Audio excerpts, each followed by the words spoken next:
Hello everyone, this is Prasad Patki from Simi Foundation. Today we are going to learn about the agencies of socialization.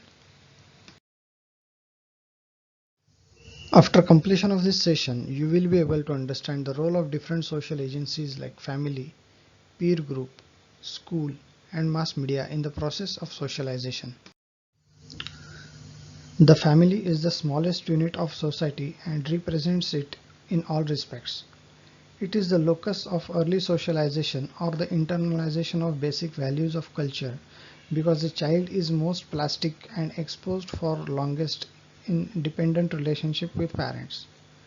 The basic requirements involved in walking, talking, playing with other children, eating, toilet training and generally dealing with adults are learned in an informal way.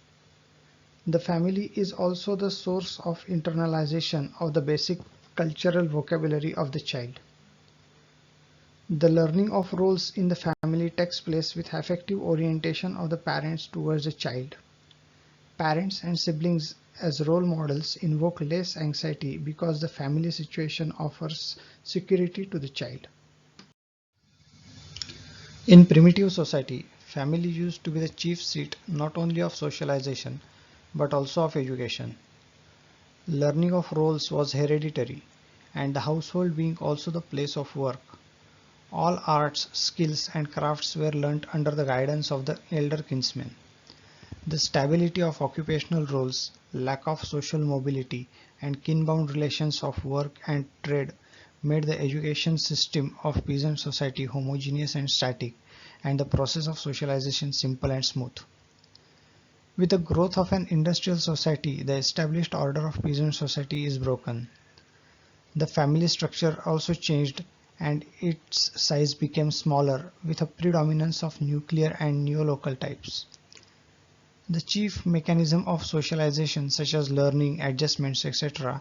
became more complex as a number of opposite standards of values of morality and of patterns of life prevail in the same community, sometimes even in the same family. The role of the family in the socialization process and education is now taken over more and more by other agencies, mainly the school.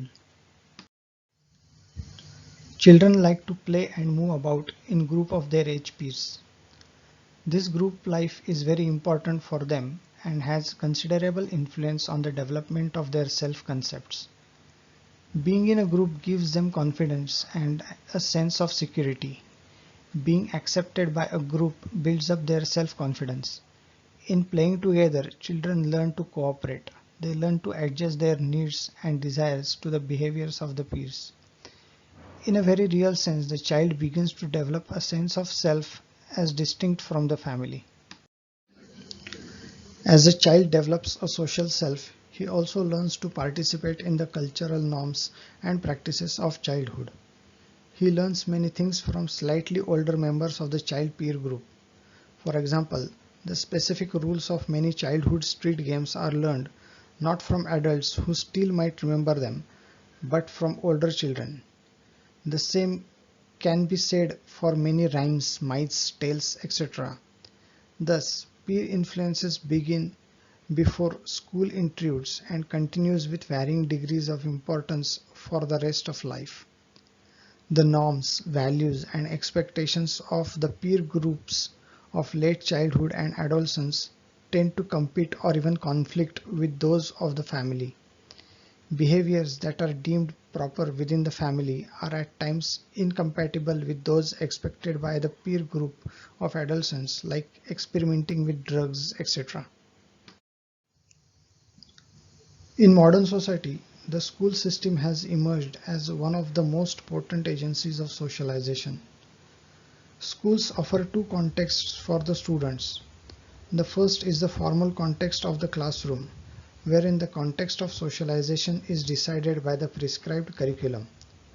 The second context is informal and can be perceived in the interpersonal relationships of students with teachers and those among the students.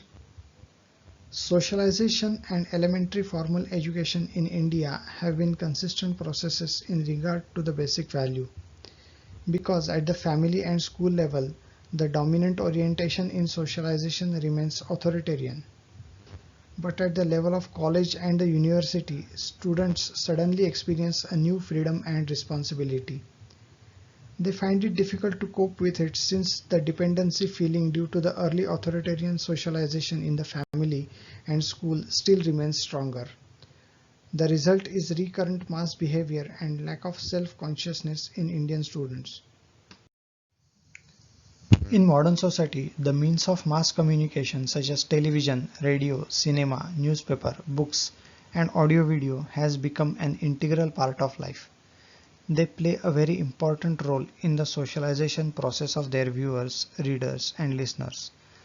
These mass media, especially the television and radio, simultaneously convey same message to nationwide audience. Therefore, its impact on the process of socialization assumes greater significance. The most important thing about mass media is the message that is conveyed and images that are projected.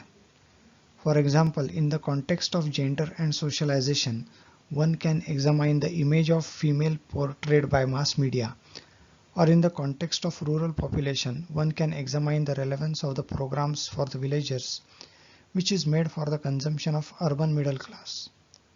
Another important aspect of mass media, especially television and radio, is that they generally express official values and messages. Television has some effect on another agency of socialization, that is home, because it is generally viewed at home together with parents and siblings. It can propagate values in contradiction to those championed by particular family or community. Parents respond to this in several ways, such as strict control of viewing and not allowing to watch certain programs. However, the child's peers in neighborhood or in the school influence him by discussing specific serials or programs. Though there is no rigorous scientific study available on how much the average child learns from television, its impact is considered important. That's all from this session. We'll meet you again in next section soon. Thank you.